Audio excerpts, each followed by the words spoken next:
Hi friends, ఉదయం ఒక video పెట్టాను కదా ఫ్రెండ్స్. అది డీవార్మింగ్ చేస్తున్నానని చెప్పి డీవార్మింగ్ చేసిన తర్వాత వామ్స్ పడ్డాయో లేదో వీడియో తీసి పెడతానని చెప్పాను కదా. చూడండి ఫ్రెండ్స్, వామ్స్ ఎలా పడుతున్నాయో. చాలా బాగా పనిచేస్తుంది ఫ్రెండ్స్ ఆల్బండజో. చాలా మట్టుకి చాలా అన్నట్లకి వామ్స్ ఉన్న ప్రతి దానికి వామ్స్ పడిపోయాయి ఫ్రెండ్స్. చూడండి వామ్స్ ఎంతెంత ఉన్నాయో ఫ్రెండ్స్. అలాగే మీరు ప్రతి 45 రోజులకు ఒకసారి డీవార్మింగ్ కంపల్సరీగా చేసుకోండి.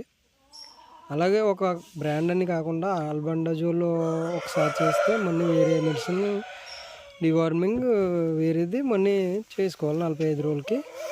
ఇలా చేసుకుంటే మీ కోడి ఆరోగ్యంగా ఉంటుంది. డీవార్మింగ్ చేసుకున్న తర్వాత వరుసగా 3 రోజులు లివర్ టానిక్ వరుసగా కంటిన్యూగా వాడండి ఫ్రెండ్స్. అలాగే మన నెక్స్ట్ వీడియోలో ఏ లివర్ టానిక్ వాడాలో, ఎన్ని రోజు వాడాలో, మోతాదు ఎంత వాడాలో అనే దాని గురించో కూడా ఒక వీడియో తీసి పెడతాను ఫ్రెండ్స్.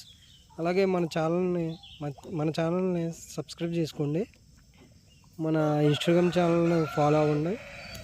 ఇలాంటి మరిన్ని వీడియోస్ కోసం నాకు సపోర్టింగ్గా ఉండడానికి ఒక లైక్ చేయండి. అలాగే మీ ఫ్రెండ్స్కి షేర్ చేయండి ఫ్రెండ్స్.